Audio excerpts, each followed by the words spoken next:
Today, let's go back in time to that banner year, 1962. The Cuban Missile Crisis put everybody on edge for a while.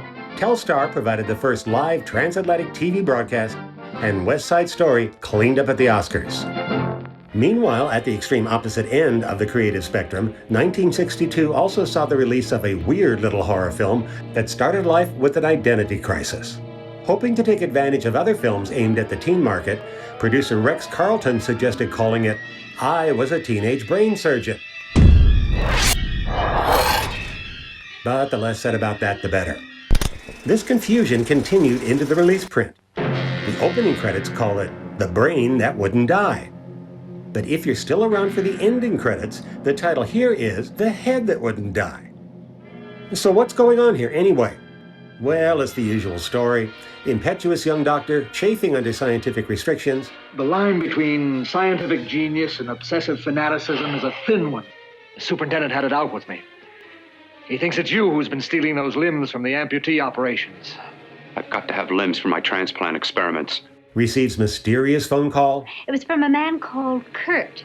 He called from the country place, and he said something terrible had happened. He wanted you to come right out. Drives there hurriedly with beautiful fiancée, and disaster strikes.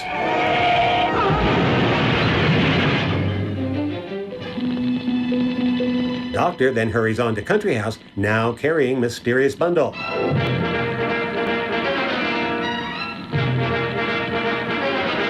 And the sun sets abruptly in the time it takes him to reach the front door. Mac, what's happened to you? Terrible accident.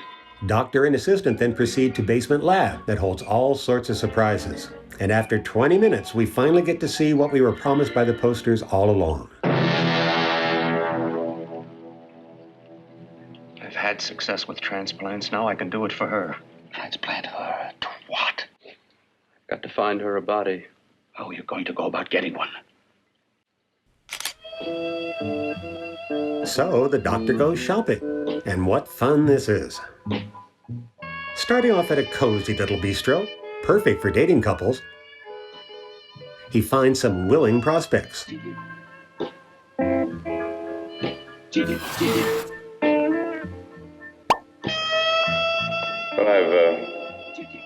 I've got to see about helping somebody. Somebody who needs my help very badly. But it's not all smooth sailing for scientific progress. You've got your nerve. Oh, look who's talking. Eat your heart out. Yeah. Yeah. Well, I'd better be going. Come on back later. I'll remember you. Yeah, that's what I'm afraid of. Meanwhile, back at the lab, someone's waking up and discovering new powers. You. Inside the closet. Knock once if you hear me. Together we could have revenge. So passion dies. You want revenge? The doctor returns, grumpy over his recent failure. You didn't find her a body? Well, I've got to be careful. I can't afford to be identified as the last person seen with a girl before she disappears. Do you think you'll get one? But he hasn't given up hope. There are many things left for tomorrow. Tomorrow is another day. This time, we find him cruising a neighborhood filled with pedestrian beauties dressed up in 60s chic. Hi, I was about to call a cop the way you were looking me over. How have you been, Bill? Oh, just fine, Donna.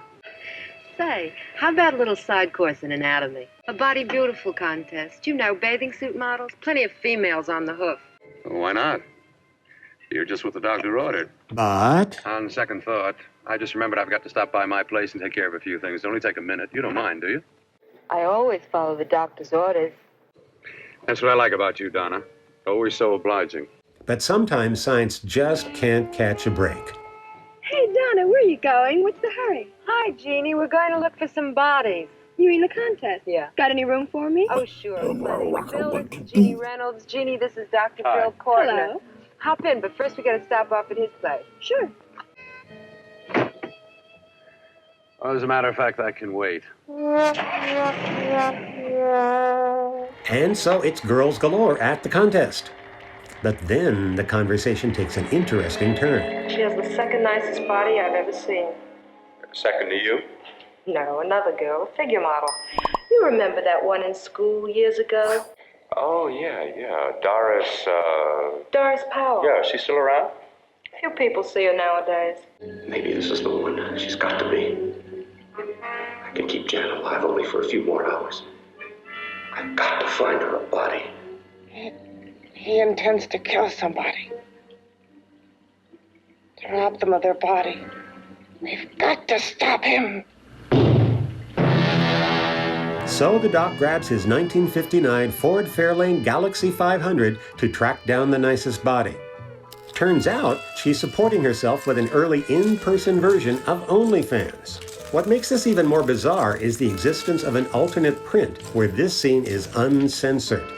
Where would they even show something like that in 1962? So with time running out, the doc does some fast talking. Because you've been battered around, don't go sour. You shouldn't lose your trust in people. Not all of us. What's in it for you? I'm going to make your face beautiful again. Cut it off and give your body away. And the direct approach does the trick. My girlfriend, she's supposed to drop in later. I'll have to leave her a note or something. The doctor is leaving no traces behind. Just tell her you'll keep in touch. Here.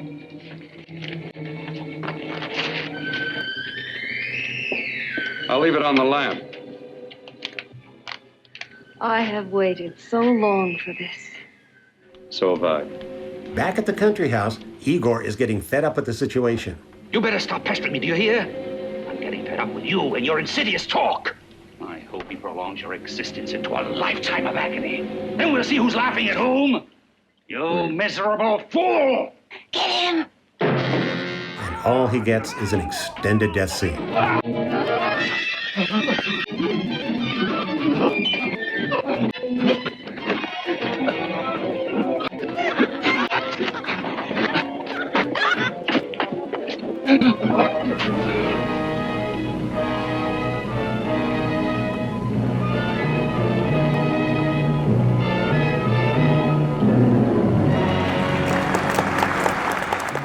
The doc finally gets his experiment underway, but there's dissent from the peanut gallery. You must be stopped. You must. And who's going to do it? It's got to be quiet here.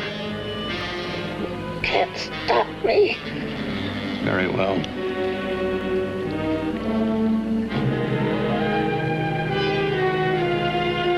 Yes, it's the old I Love Lucy gag from 10 years earlier. But recycled shtick isn't going to stop her.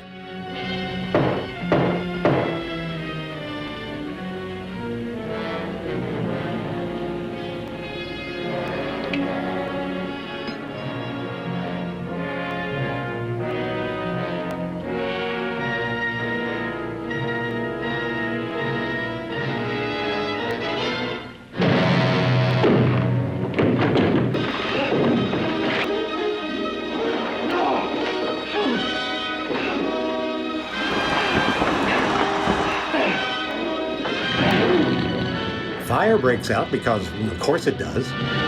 The doctor gets quickly dispatched. Closet man saves poor Doris. And the head is finally happy. I told you to let me die. So there you have it, a bizarre B-movie from the 60s that provides an 82-minute escape from reality, good sense, and logic.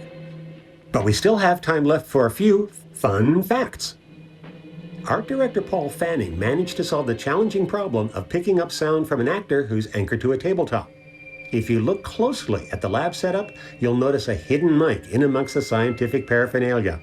Very clever. Closet Man was played by Eddie Carmel, who is estimated to be between 7 and 9 feet tall.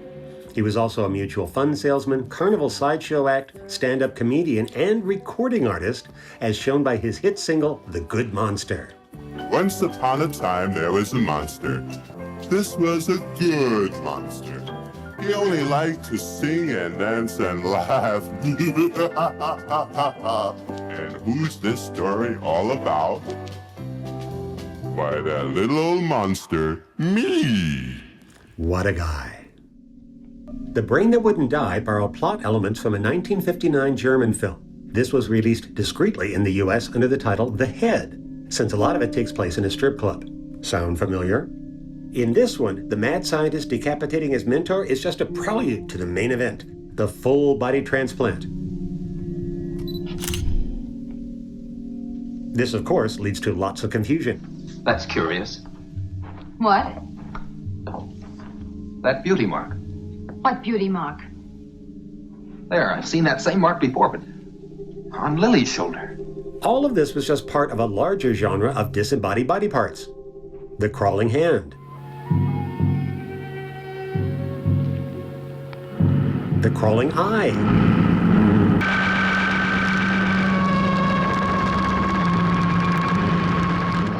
Fiend without a face.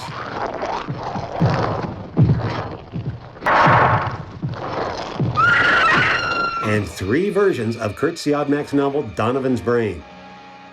Lady and the Monster, Donovan's Brain, and just simply The Brain. Which brings us eventually to the infamous 1966 TV movie,